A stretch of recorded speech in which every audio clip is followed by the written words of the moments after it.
A nobreza de uma tacada de golfe é interrompida pelos ventos contrários, provenientes de um movimento inesperado no tabuleiro de xadrez. Esses protocolos provocaram que reação no magistrado?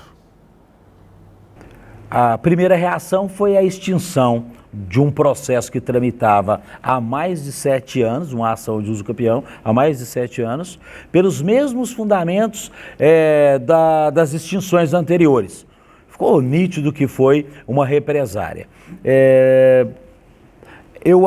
Como houve a extinção do processo, eu apresentei embargos com relação a este processo extinto, e eu apresentei esses embargos por volta de 00:30, 00:40 do domingo da semana seguinte.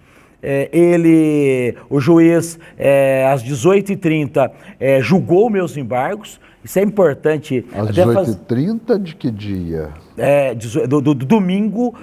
Do domingo, 18:30 do domingo. Eu protocolei de sábado para domingo, né, 00:30 aos 30 minutos do domingo. No mesmo dia, às 18:30, ele julga meus embargos, que é um ponto muito importante assim, de se destacar, que eu tenho processo com ele, que ele demora um ano para dar um despacho, meses para conceder algum pedido. Então, um despacho é uma decisão.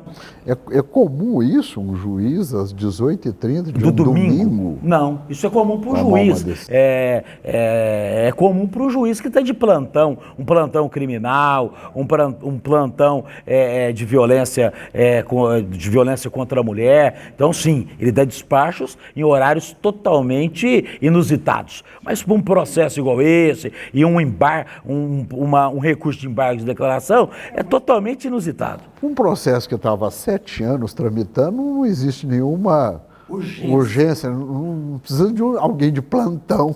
Exatamente. E ele manifestou nesse processo às 18:30 e nesse processo, nessa decisão que ele indeferiu meus embargos, que ele julgou improcedente, ele fez alguns trocadilhos que eu estava insinuando que ele estava beneficiando o escritório da cidade e como os ânimos entre nós já estavam um pouco acirrados, nós dois já não estávamos mantendo um nível decente de cordialidade. Ele disse que eu estava insinuando que ele estava beneficiando o escritório e eu disse, forma de expressão, eu manifestei numa petição que eu não estava insinuando, eu estava afirmando que ele beneficiava aquele escritório. E eu fiz uma pequena comparação entre a palavra insinuar e a palavra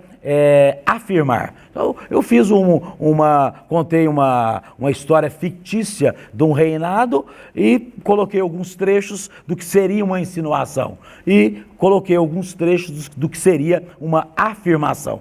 E a partir do momento que eu protocolei essa petição, em uma tacada só, eu me recordo que ele extinguiu nos dias seguintes 4 ou 5 novos processos. Aí nós saímos de 10, 11, já eram 11, né? Porque ele havia extinto eram 10, ele extinguiu mais 11, ele extinguiu mais 4 ou 5. Já fomos para 15 ou 16 processos extintos.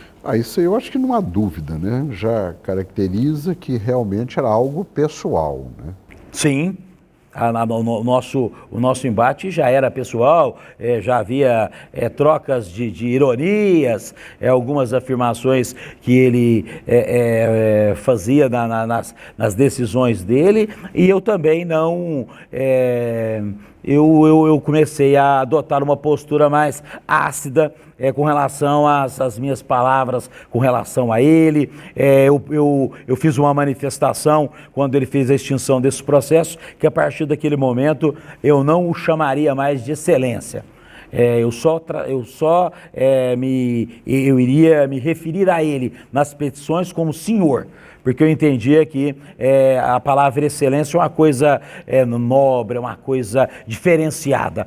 Mas eu expliquei na petição de forma bem clara para não pensar que era uma provocação.